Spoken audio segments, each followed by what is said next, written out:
What's up guys, Matt here, and in this video I'm going to be reviewing this Roland SPD-SX sampling pad. Now this specific one has 2 gigabytes internal memory, and this is the black version, and this is an absolute power horse for drummers playing anything electronic or loading their own samples. So before I bought this, I was really needing to know what can this thing do, and then I'll figure that out later of how to actually do it. But I needed to know what it could do. So in this video, I'm gonna run through as much of that as I can to kind of unlock the potential of this for you. So first of all, let's hop on the back and show you the potential ports we have. There are 2 master outputs, and if you just have one cable plugged in the output here, it will function as mono, and same with the sub out. So we've got 4 total outputs, which are assignable to different pads, to the 9 different velocity sensitive pads. We've got 2 different trigger inputs, but it actually can handle 4 triggers.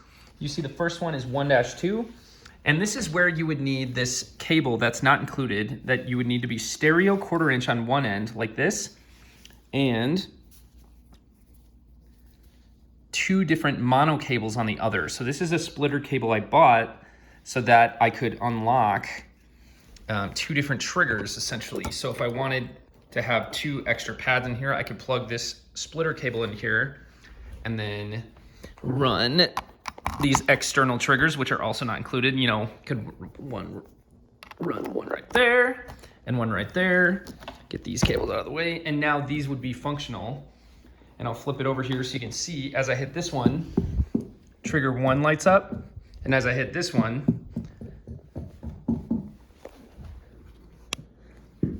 let's see, is it all the way plugged in there? There we go, trigger 2 lights up. So that's a bonus that I absolutely love. So you could really have 4 different triggers. You could also plug in the Roland RT10K kick pedal, which is absolutely amazing, but that's also not included with this. So know that like all the cables are not included, except the power cable is included. This brick here, which it goes to a 2-prong there. So it can handle USB, which is a very common way to use it. So you can hook it up to your DAW and map tracks, clicks, guides, samples, and run it just as a MIDI controller, just with your standard printer cable, USB-A to USB-B, like so, which that cable is not included, just a reminder. It can handle 5-prong MIDI, so you could run it, you know, with a 5-prong MIDI cable into your audio interface. Instead, here's a gain knob for the audio in. So you can run audio into it, like from your iPhone or your laptop for practicing along to songs. We have a foot switch here, which you can also plug in a foot switch, which actually can be really useful. I had ended up buying this foot switch and would use this for triggering tracks and doing some extra stuff, just threw some Velcro on the back. Then we have, let's see, oh, there's the foot switch 1-2, so you could split that out. And then we have our headphone out, which can be controlled on the front here via this knob, and here's your master control.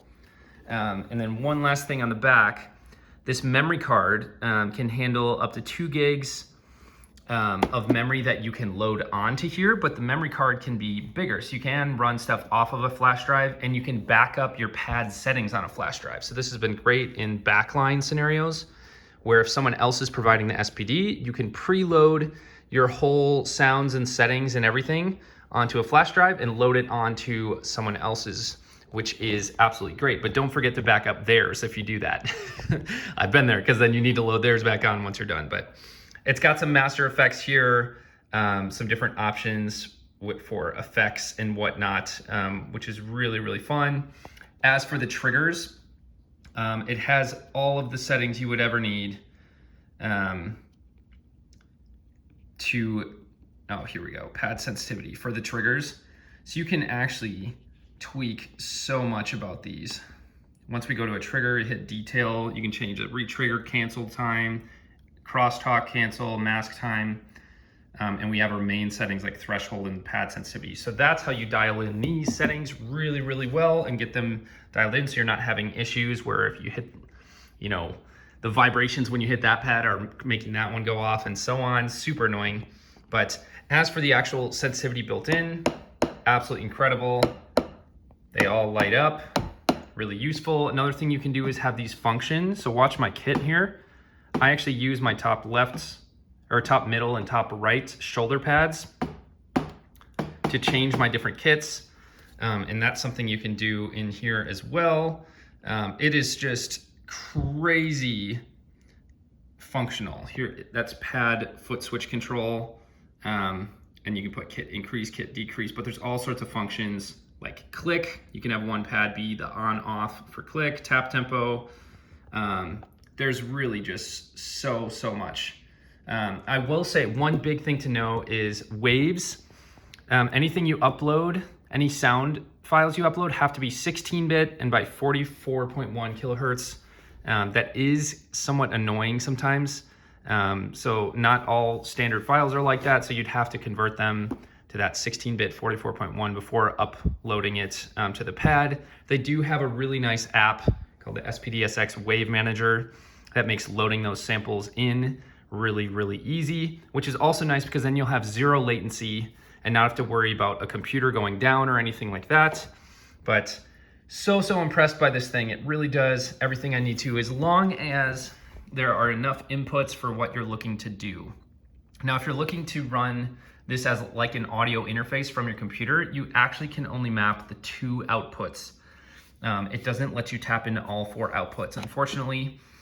But there's so many other ways to run it where you could run, you can run any individual pad down each of those 4 outputs though. So tons of flexibility there. You can run tracks, you know, load the tracks into the pad, or you could load the tracks into Ableton, Logic, Pro Tools, or any DAW, and then have this pad MIDI mapped to start and stop those tracks as well. So many options.